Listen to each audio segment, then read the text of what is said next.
Welcome back to Geeks Assemble Podcast, your one-stop shop for all things nerdy and no things dirty. I'm Chance. I'm Colby, and we are starting off the year 2018 with some exciting things. As you probably already heard, we've got a new theme song. It's awesome. We're big fans, so I hope you are too.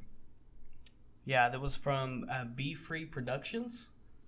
He's now a very fast friend, and that fast friend. Yeah, as we've messaged him back and forth, and he was very, very kind, very talented.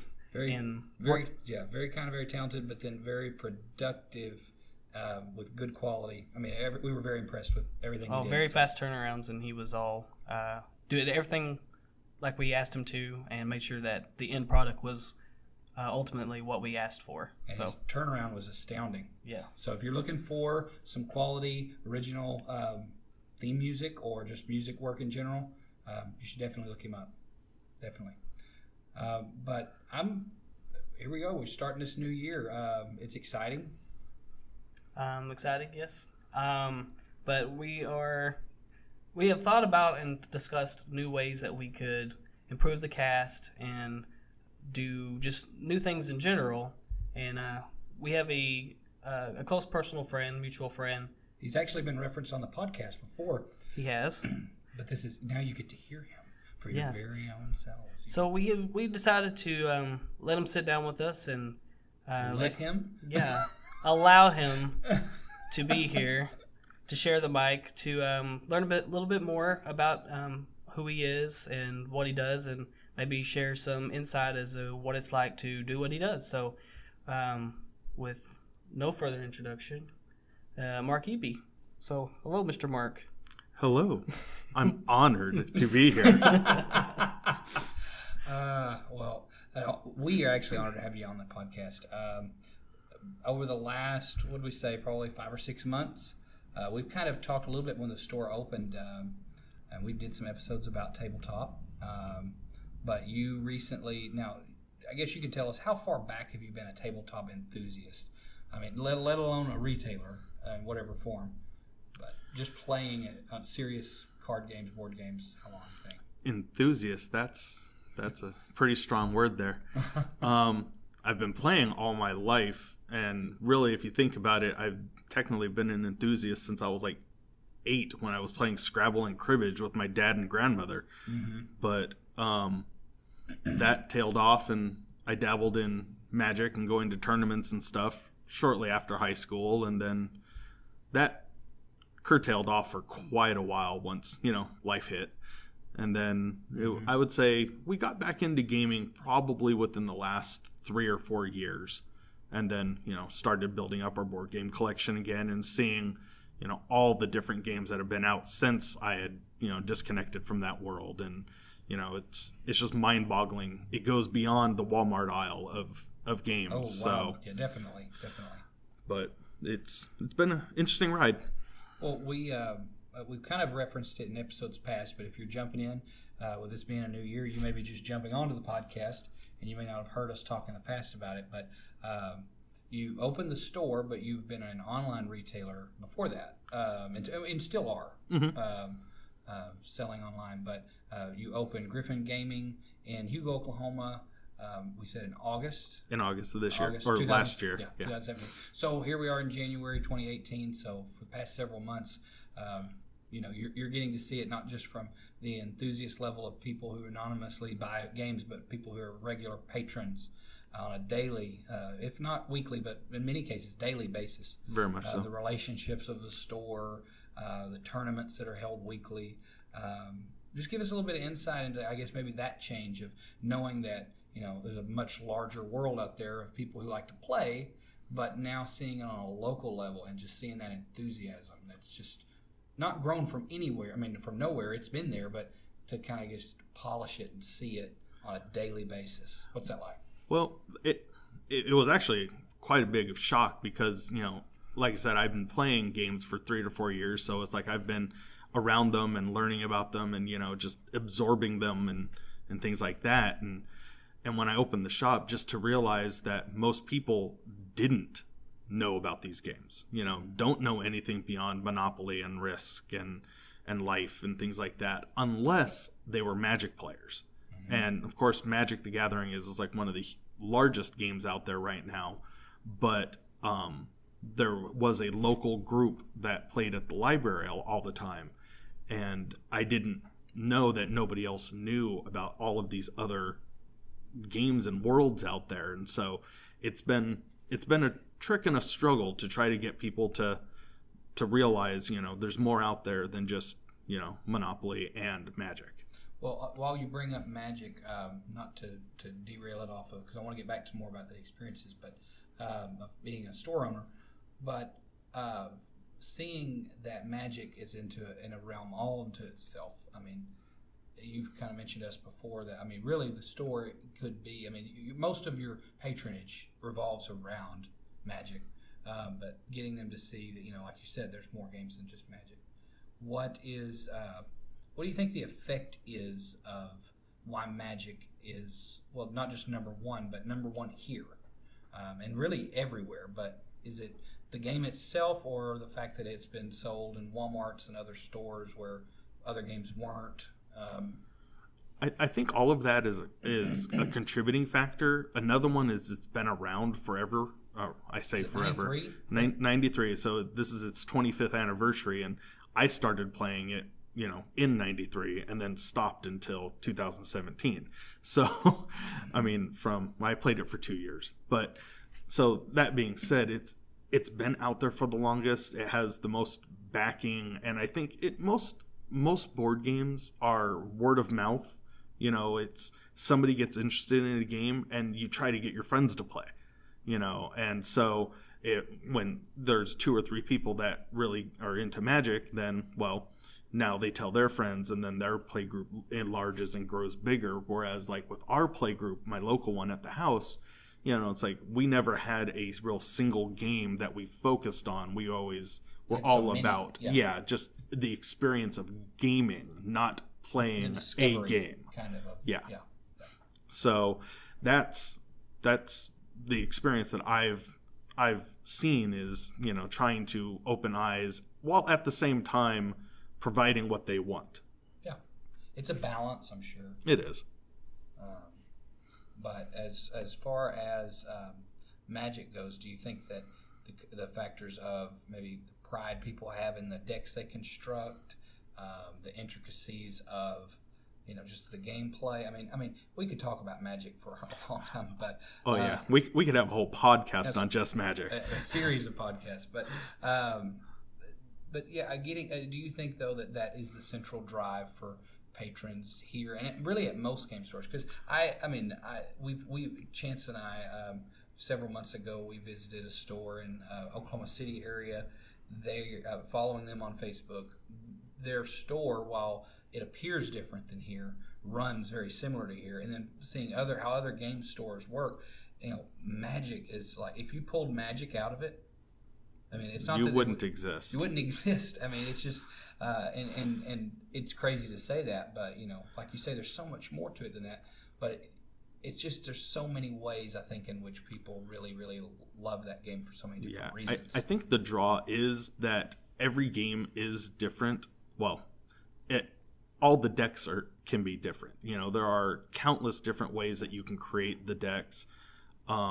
There's also functionality in there for casual play as well as competitive, because you get some hyper competitive people that just have to be the best and have the best things at all times, and are, for lack of a better word, arrogant about it, to the person who just wants to sit down and have some fun.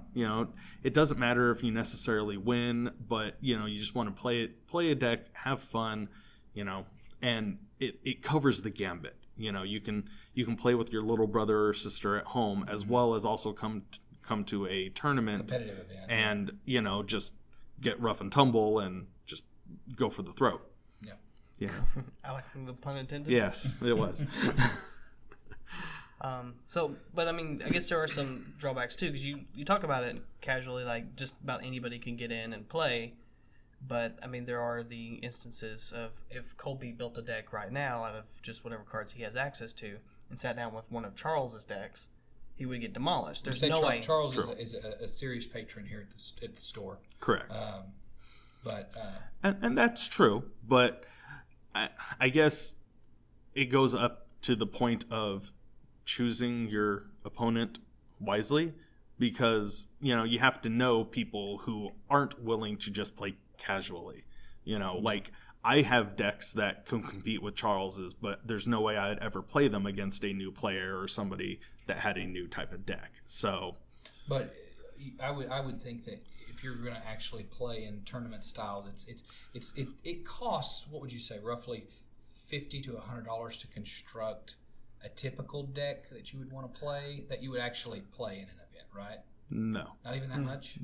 Way more than that. Way more than that. Yeah, okay. $50 to $100 will get you a deck, a serviceable deck. Yeah, but if you want one that is standard competitive, you're talking 300-ish. If you want one that's modern competitive, 600 to 1,000.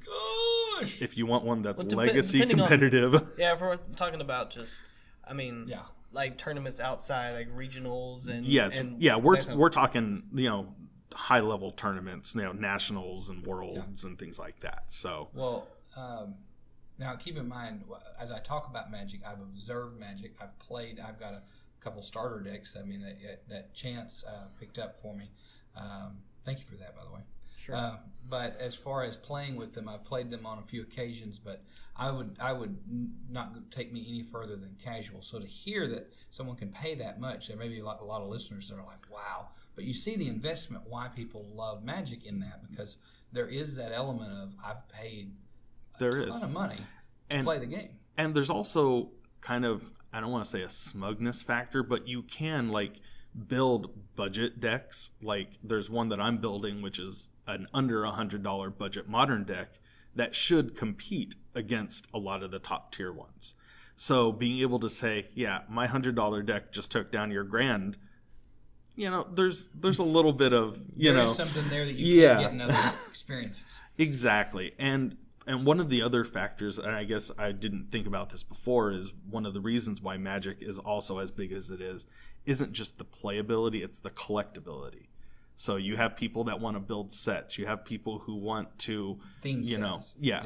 Or like complete sets of the current ones that are out and all the past ones. You have people that are actually just investors, that they don't play, they don't build sets, they just know there's target demand and there's correct. And so there are ones that are out there to flip it, there are ones that are out there to buy them and hold them for a decade.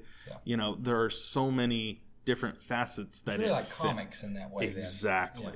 Of course, comics don't have that playable aspect to it. We don't talk about comics here. It makes us sad. Okay, well, as far as Magic, like I said, we could talk about Magic for at least episodes. on an investment period. On an investment point. But as far as the store goes, starting the store, I know you've been selling copies online, for a number of times now, before you ever opened the store. Oh, yeah. Chance was actually one of my first customers about 3 years or so before the store, when he bought Star Realms. You bought it Wasn't here? it? You bought it from him? I don't remember the game, but I remember it was DC Deck Builder. That was one of the first ones you bought from me. Mm-hmm. But I did get Star Realms from you. Yeah. I don't remember that, but I try to keep them, in house and local. Even if I know I can get it cheaper somewhere else, it's not always about, Yeah, and I guess we could probably talk about that in a bit too. But about that factor of it. But my question is. So creating the store and having a brick and mortar place. I know brick and mortar now with the economy, everybody's been saying, online only, online. You're coming into brick and mortar. But really, because of this type of business, you have to be brick and mortar, because you can watch YouTube videos all day long of tutorials, but here we're recording on a Tuesday night. We did a tutorial earlier today. There's nothing like breaking a game open and playing it. Exactly. And the social aspect that comes with tabletop. What do you think? Tell us a little bit about, because people come in all the time. You're a relatively new store. Where are the video games at? Exactly. They're always asking, where's the video games? Well, there are no video games here. This is a tabletop store. You have to educate consumers about that all the time, locally especially. But Exactly. I think every store is like that. It is. But as far as the advantages of tabletop, say, because you're not, I mean, I would never call you anti-video game. No, of course not. Too. I mean, I play who video would games. Be that person? Yeah. I mean, but as far as not that you're anti-video games, but the advantages of tabletop post-video games.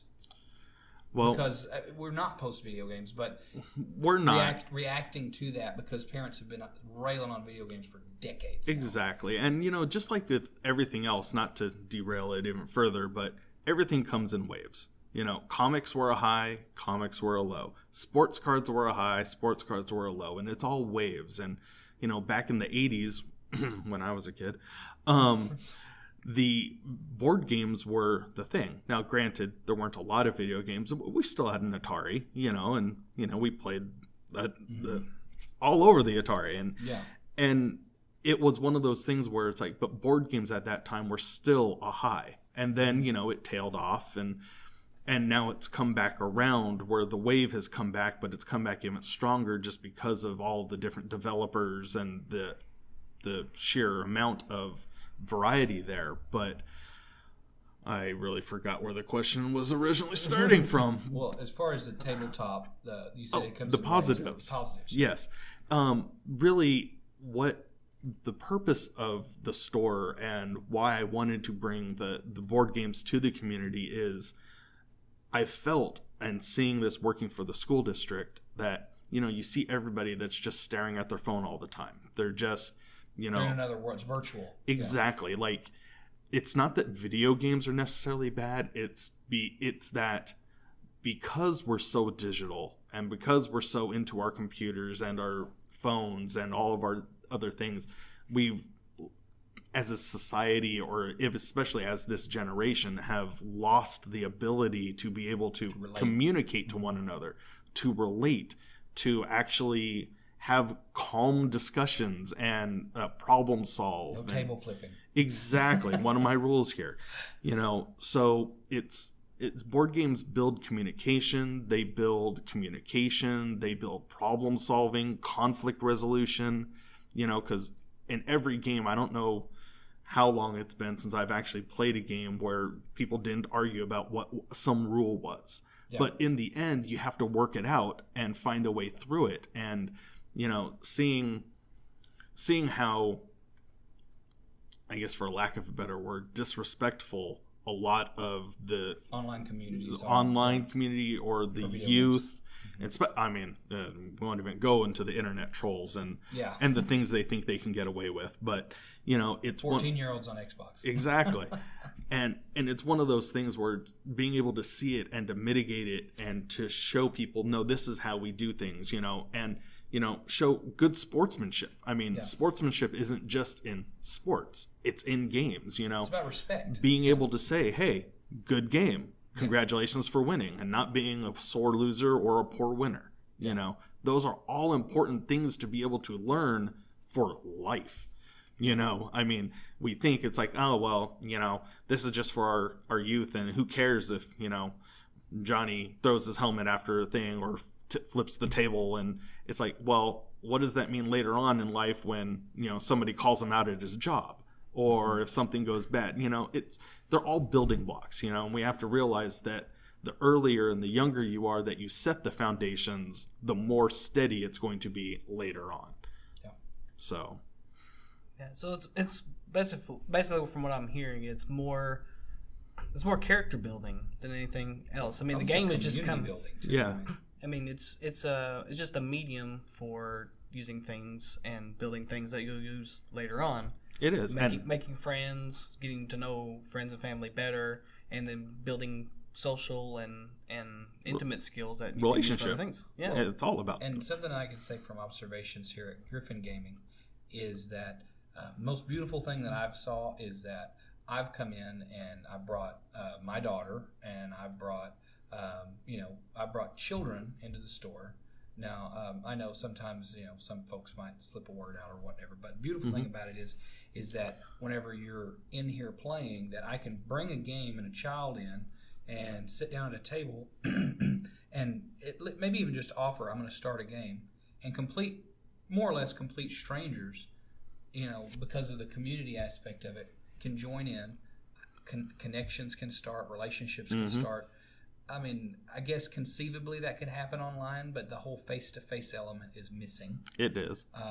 But I really think that the most beautiful thing that I've seen is that, people can, for a few minutes get together, learn together, discover together, enjoy together, whether it be a story-based game or just completely gameplay, but just enjoy a moment together. And, of course, then go on their way. Exactly. But I don't know. I mean, it's been really, really cool to see here because I couldn't say that every game store is like that. Maybe there is a culture that's developing here, but from what I've observed, that happens at most every store. So kind of as a blanket statement for what's going on in Tabletop, there is that community aspect exactly that comes out of it. That's really, really a good thing, I think. Oh yeah, most definitely. So for more of a let's say a goals perspective, what would you say if you just had to name something that you say you've been very successful at since you've started? Maybe you thought you knew you were going to be, or didn't think you were going to be. Oh, that's a deep one. That is, man. You threw that one straight out there. Hopefully, I don't swing and a miss. Well, I would say as goals, it was mainly to be accepted in the community because that was one of my fears, I guess you can say, not fears, concerns, is because of the, I guess, where we are and the religious, aspect of it, of the area that we're in, that I know in Hugo, businesses have been shut down and or, quite kind of blacklisted just because people didn't like what was going on in there or didn't, and I wanted to show them that gaming isn't all about goth or isn't all about this grungy culture and dirty people and things like that. It's like it's normal people that just want to have fun and play games. So in that aspect, I would say that I've achieved that goal in being able to show that, no, we have a mostly clean environment, with polite people and, nobody who's overly rude. And, well, if they are, then I'll say something to them, and to be able to show that it's not all about, this dark and seedy type of thing. So in that respect, I think that that's been definitely a goal that's been achieved. And I guess, as you can probably guess, on the flip side of that, what would you say would be something that maybe that you not failed at, or something that you would think you could do better or that would be better? Well, coming into a new year. Exactly.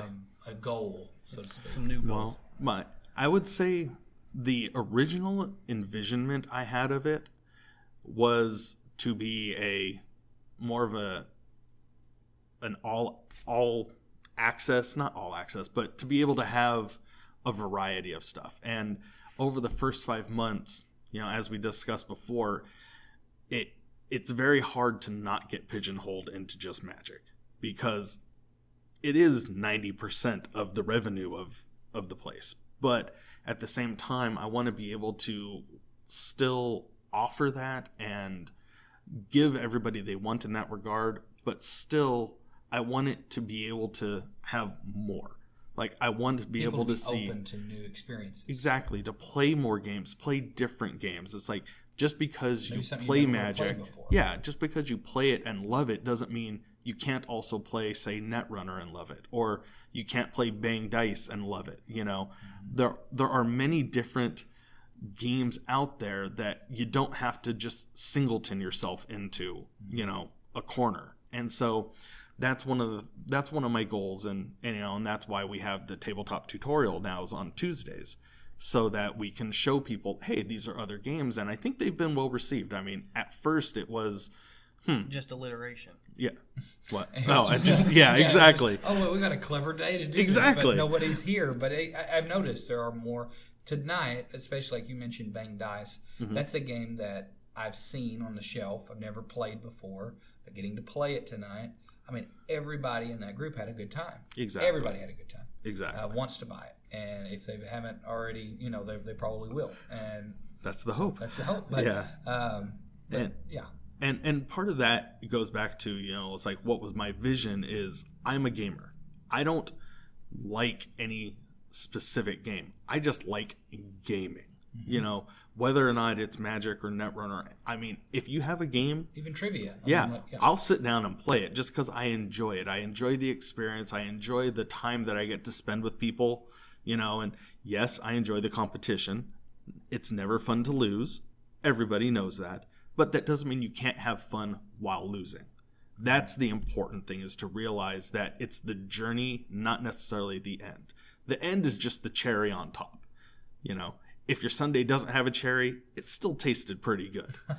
Well, and I'm glad you brought up about the competitive, and you kind of hinted at cooperative. Mm-hmm. That's where I want to take that. The next question is, I think now as tabletop has kind of exploded into new experiences, that we're broadening things, kind of like how gaming.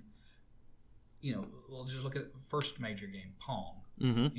And then it was very adversarial, you against the computer, and it was about achieving. But now gaming experiences over time have become, in many cases, much more cooperative, especially with massively multiplayer online RPGs and stuff.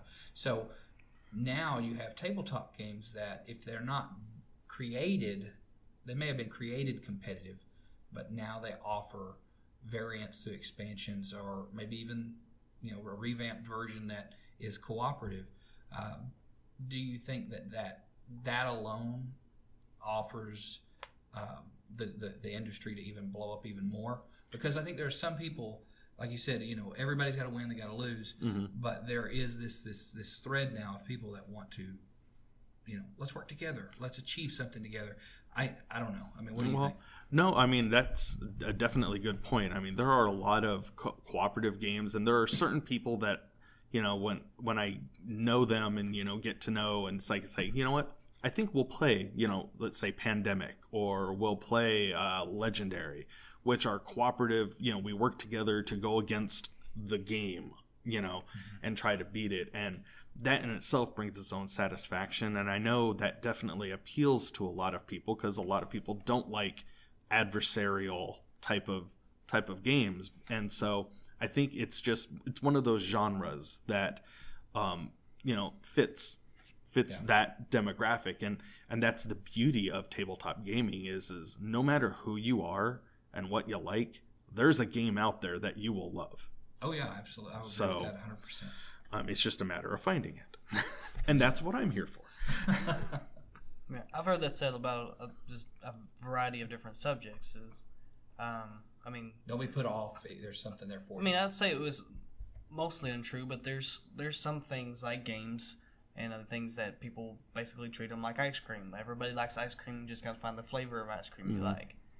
And obviously there's people who don't like ice cream at all. So it kind of breaks apart as an analogy. No, that's not true. There are some people that just don't like games. Yeah. They just don't. And I mean, I don't understand those people, but that doesn't mean they don't exist. Yeah. But so what would you say if we just had to throw out like a top 3 games? I know me and Colby has had this episode already before. We had an episode about that, to look back on. Our top games, which I would revise. I would probably revise too, but it changes. Just a loose top 3, and no one can really hold you to it. Just you can't see this, listeners, but his head is exploding right now. It is. It's all over the walls. There's a reason why Dice Tower never usually has like top X games of this genre. And we're not talking about like desert island games, but just top 3 games, let's say that you're playing now or played recently that you enjoy playing. Because that's how we reflected on it. Yeah, because like we said, right now we've revised. We would revise it right now if we had a shot. My top 3 would probably include Magic, Android Netrunner, and I would probably still have to kick it to Marvel's Legendary. Really? I haven't played Legendary in a long time, just because it's a massive game and it takes a lot to set up, and most people don't have the group size. Don't have the patience for it. But it's one that I really enjoy. You think just on the property, is that a big part of it, or just because the gameplay is good? Nah, Plays what? No, I said the gameplay is good, Mr. Grammar. Yeah. So I wouldn't necessarily even say it's the property. I mean, now, don't get me wrong. I love Marvel. I mean, that's a whole nother podcast in itself that we've talked about. But I guess it would be the gameplay. It's not a cooperative. It is a cooperative, but it's a composition of what it is. It's a deck builder. It's cooperative, while at the same time competitive. It just Subtly fits. competitive. Yeah, it just fits so many niches, whatever. That Niches? No. Yeah, niches. But it just fits so many different categories that it appeals to the various senses, Yeah. So. And I think that that subtle competitive aspect, when I've played it, it's fun about that game is it kind of dissipates. It doesn't matter who wins or loses because everybody feels like they've played a part. Exactly. So it is a strong title. You said an Android Netrunner. Mm-hmm. That is probably a game that there's a good chance if someone's listening to, they may have seen it on a shelf, but they may have never played it. Mm-hmm. What do you like about it? I mean, I played my first match today, and I won. Yeah. It was awesome. But anyways. It was bad, too. He had 10 agenda points versus my 0. Wow. I thought you had one. I thought you had one agenda point. That's right, I did have one. Don't forget that. I had the hostile takeover, yeah. I had one. That's pretty impressive. Yeah. Beginner's luck to the max. But I think one of the things that I liked about it is, once again, not to show my age, but a couple decades ago, I actually played the original CCG of Netrunner. So I already had a glimpse into that world and how the game flowed. And so coming back full circle and being able to see it now again and actually playing it, I like the concept. I like where it's set, and it future-ish. The tech aspect of exactly. Because I'm a techie, and so it's just enjoyable both for the genre, the type of game, as well as the setting of the game. So the theme pairs very well with and it has unique gameplay. It does. One game, I can already tell that there are lots of card games out there that you may think, oh, well, they're kind of like, I was scratching my head as I'm thinking of it, like, what is this like? But it's very unique. It's very unique. Exactly. And that's the whole thing about, the gaming world is that everything can be broken up into, is this a CCG? Is this an LCG, a living card game like Netrunner is? Is it a deck building game? Is it a worker placement game? Is it a cooperative game? All of them have a similar arc, like in the mechanics, but they all have their take on it. So some people might like Legendary as a deck builder, but another person might like Dominion more. And it could be because the mechanics are different enough, and or I guess a better way to put it is the skin that's on it, medieval times versus Marvel, Even with Legendary, they've reskinned that with slight variations with Firefly and Alien and Predator and Buffy now and X-Files, and the list goes on. So, it does. And so it just goes back to what people like, And so it's like, this world, like The Walking Dead, that's a huge following. It has its following. Own fan conventions now for just that. And so now there are Walking Dead versions of games that people would specifically buy because I like The Walking Dead. So you can play that version of it. Exactly. Yeah. So do you think that Tabletop is anywhere close to, as someone who's recently opened a store, is anywhere near as big as it can be, not just locally, but nationally, globally? Is it? You said things go in waves. Are we at the crest of the wave, or we still got room for new stuff to come out, new experiences before it? That's actually a very tough question, because 3 years ago I would have said we were at the crest of the wave, but now looking at it now, it's still just growing. So I think that with the growing sentiment of, the culture as it is, and, like I was alluding to earlier, not alluding to, I actually just said it, about, wanting people to learn the communication and, the respect and the sportsmanship and the camaraderie and stuff like that, it's catching on. It's coming back even stronger. And because of the ability and the availability, because you have to think, back in the 80s when it was big before, there wasn't the internet. There wasn't online shopping. The only way to get these is if it was at your local Kmart, because back then Walmart didn't exist, at either Kmart, or there was a dedicated game store, which was one store in a mall type of thing. And so complete hobby store, and lucky if you had it. Exactly. And so it's one of those things where the availability is so much greater now. It's reaching so many more people. So I think, could we be at the crest? Sure. I think it's still going to continue growing. I mean, until it gets stale, and with all of the new titles that constantly are coming out from developers, I think it's going to stick for quite a while. I think we've seen the growth and decay of naturally two things that are basically the antithesis of each other. So we've had tabletop games because that's all we had. Mm-hmm. And we had video games, which were, anybody would agree, much more stimulating visually. They are. And that type of thing. But now I think tabletops have come back, and there are always going to be room for tabletop games because of what they offer. They offer the in-person experience as we've said several times. But there's just certain things that a tabletop game can give that a video game just won't be able to do. But there's certain things a video game can do that tabletops can't do. Exactly. And that line is very interesting to see, is that for many major titles, you can download apps of those games. You can play a computer version or a mobile phone version of a game, but it's still different. It's lacking and certain things. And there are some good apps. There are some good versions of tabletop experiences out there. It's still different. It is. And I would say the Achilles heel of the tabletop gaming culture and just the whole experience is usually 99% of the time you need more than one person to play.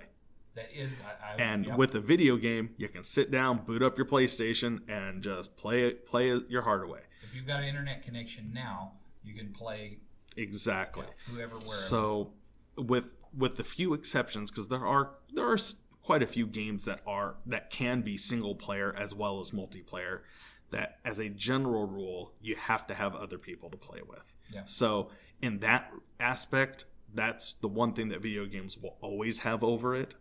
But that doesn't mean that that's the end all be all. So, and it's just being able to get that word out there to show people that there are other options. So, is there any, let's say, closing advice that you would give to anyone who may be looking to start a game store in their neck of the world, or other than stay out of my territory? Kidding. Truthfully, not even that. It would be more know your stuff, know what you're getting into, throw out any preconceived things about what you're expecting, just because, like I said, my original business plan isn't anything like what we have now. And I guess you can say that about most businesses. You have this, bright-eyed mentality of, oh, I'm going to do this and this and this and this. I'm going to sell a board game every hour. Exactly. And then reality sets in and you're like, oh, okay.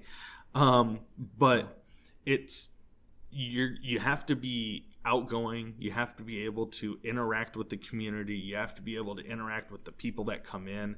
You have to be able to interact with the very different personalities of the people that come in. And be able to, on the fly, know I can say X to this person while I have to say Y to this person, and knowing how to be able to juggle that, and And truthfully, all that comes back down to is what we promote is communication. You learn the people by talking to them, learning about them, and then acting accordingly. Not to say that it's an act, but just so, you want them to be comfortable. You don't want to just say, here's your game or here's your cards, thanks, bye. Yeah. Yeah, and one thing I've observed from here, I've never felt that. And I mean, just in the few months that he's never felt you be pleasant to him. Oh gosh, no, what I mean is, I've never felt you be like, "Here's your cards and get out." Like it's always, it's very warm here, and I know that a lot of folks that may be listening, maybe have never even been to a tabletop shop. Mm-hmm. We've got listeners all over, so if you're in the metropolitan areas, it's fairly easy to search out and find a store.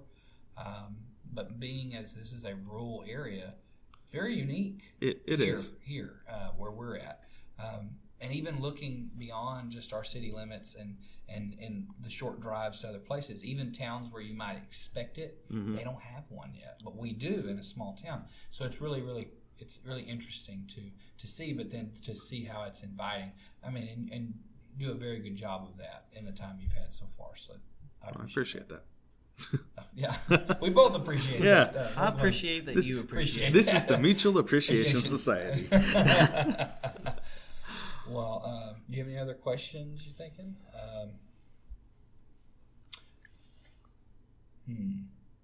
Before we close, though, do you think that there are any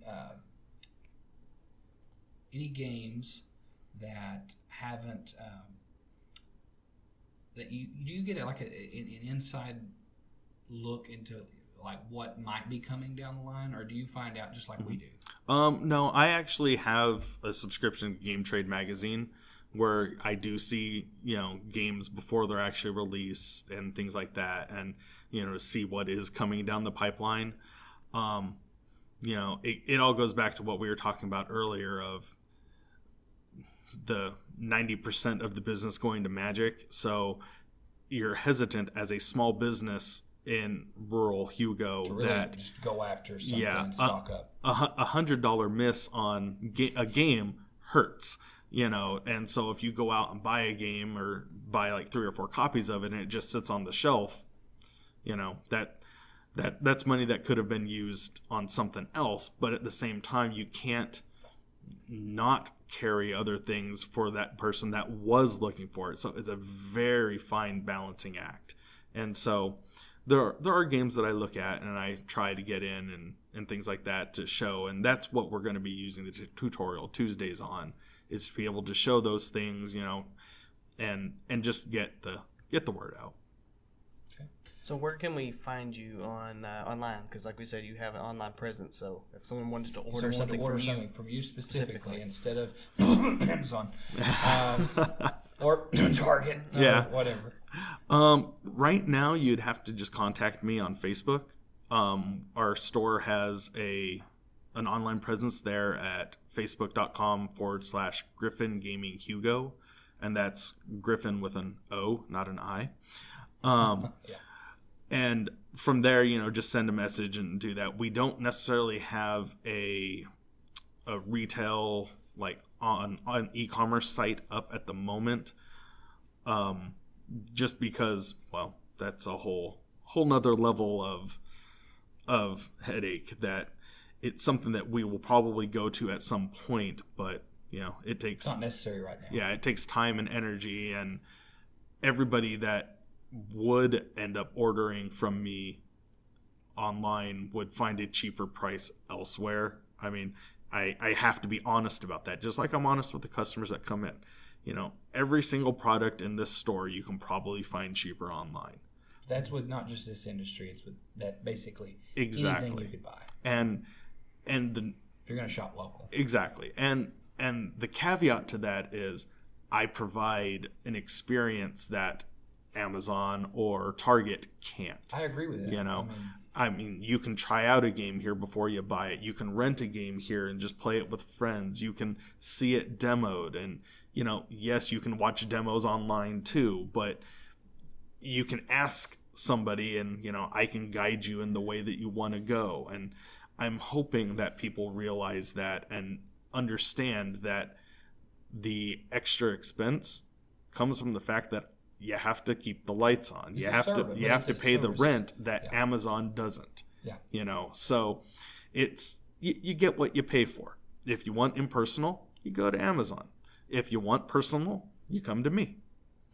He threw down the gauntlet. Right? Jeff Bezos, be warned. But you say you do predominantly sell on eBay, but you go by a different name on there, I believe. Correct. My eBay identity is Collect for Keeps, all together with the number 4. And on there, you know, I'll sell different board games. I'll sell Magic singles. I'll sell, you know, Pokemon singles. Comic books? Yeah. We said we weren't going to talk about comic books because it makes me sad. Just so you know, don't buy comics if you expect to make money. Oh, where were you in the 90s? I know. I was buying those comic books. Oh, man. Well, so, yeah, be sure to look him up. Like you said, on eBay, Collect for Keeps. Look up on Facebook. Maybe if time goes on, you know, it may expand into some other options. Exactly. Or just shoot me a message, you know, on Facebook if you want to chat and, you know, talk gaming. I'm always open, you know. You got a community group for the store too. Yeah, we do. On Facebook, so. And so it's one of those things where it's like when I have the ability to, I'll sit down and chat with anybody because, you know, I'm all about expanding and just growing this culture of tabletop gaming. And so, you know, even if you're never going to buy a game from me or never set foot in the store, shoot me a message, talk, ask what I think about, you know, Ticket to Ride or, you know, Splendor or any game that you might think of, you know, and, you know, I'll sit down and chat. Sounds great. Well, you can find us, Geeks Assemble, on Twitter and Instagram, @Geeks Assemble. On Facebook, facebook.com/Geeks Assemble Podcast. We also have the community group, The Citadel, which you can find at facebook.com/groups/Geeks Assemble Podcast. And, of course, we're hosted on our hosting site, podcastgarden.com/podcast/Geeks Assemble. In closing, I'm Colby. I'm Chance. And I'm Mark. And as a wise poster once said, be humble in victory, be gracious in defeat, and no outside food or drink. Thanks for listening.